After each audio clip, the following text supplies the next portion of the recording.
was my special child. When I was told I couldn't have no more kids, I had him. So that's why I call him my special baby. He was so full of energy, and he loved dressing in costumes. He'll come out wearing a Batman, mask and Superman cape.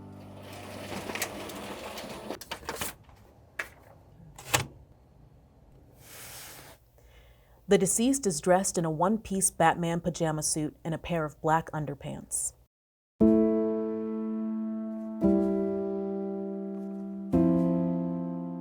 I feel like my baby just was pushing everything in that little brain of his a 7-year-old, dealing with calling a nigger, snaggletooth. You're ugly, you dress funny. He did not want us to go up there and embarrass him because he didn't want to get nobody in trouble. So he didn't say nothing. He was just dealing with it and praying for them. Young male child measuring approximately 46 inches tall and appearing the stated age of 7 years. Everybody's a woulda, coulda, shoulda until it happens to you. Woulda, shoulda, coulda. Wish I woulda, shoulda, coulda had my son. I would do anything to have my son back, but Lord knows it's not gonna happen. Black kids are dying by suicide at rates 2 times higher than their white peers. And as we started digging into the numbers, we found research and experts were backing up the facts that the numbers that are actually out there aren't even close to the reality of the situation.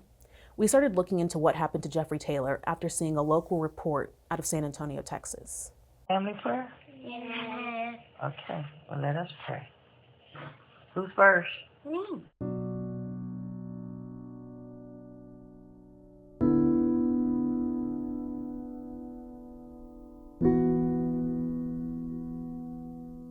My gun was kept in my Bible case.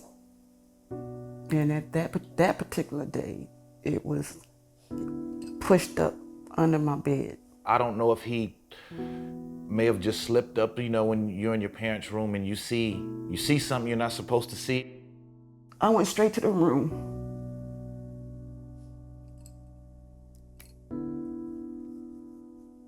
I saw my baby laying there like he normally is. But when I looked to the left, I saw my gun. And I saw blood, dry blood on my baby's face. And I just screamed. I just screamed. I yelled and I said, "Holding Jeffrey, Mom." My baby was hard as a rock. He was hard as a rock. I put him back. And all I can do is run. I was screaming. I just kept saying, "Jeffrey, why? I told you to hold on. I was gonna take care of it."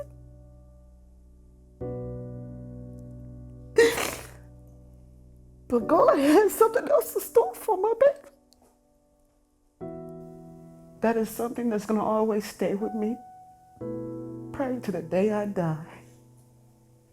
Hear my baby cry out to me, because that was a different cry.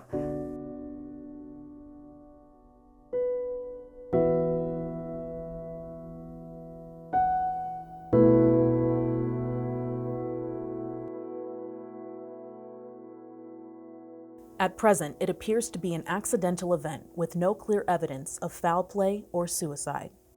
We know a lot about what works for white youth in terms of preventing suicide, and we just don't have that same evidence base or literature around Black youth suicide.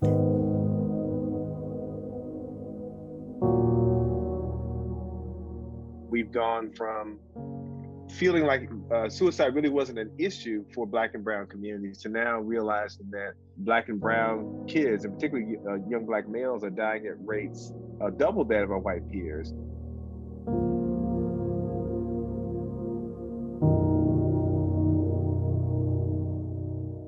I grew up hearing that if you're experiencing anxiety or depression, you just need to pray harder. I didn't have the right to feel anxiety. I didn't have the right to feel emotional pain. We saw the deaths of George Floyd and Ahmaud Arbery and Breonna Taylor.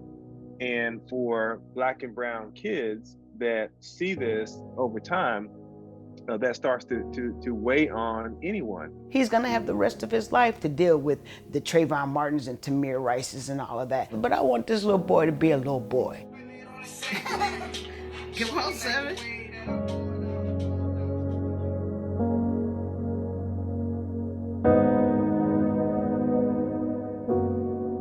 With my son's death, for me, I have responsibility.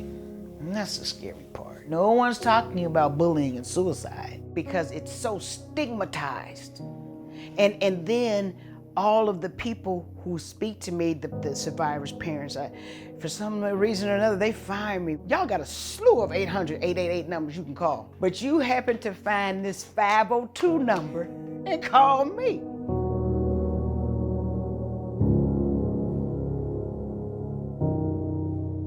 I'm getting ready to talk to this little girl about being bullied and how to feel.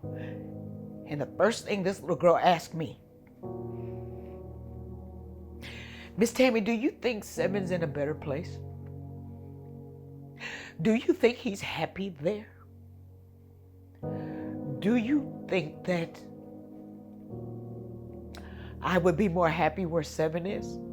I have to do this for them, not for my own child, but for that child and so many others that have called me. I say to them, no, this is exactly why Seven is there, so that you can pull on his strength and find the happiness from his strength to live through you.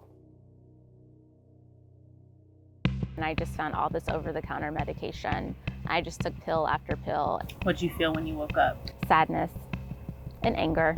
Kids are suffering in silence. By default, even here, like, you as a Black child, you are seen as unruly. If you do one thing, it is magnified. I just try to listen to them because you don't know what somebody needs exactly until you hear what they have to say. They go to what they know, they go to what they see, and what they see says maybe not living is a solution.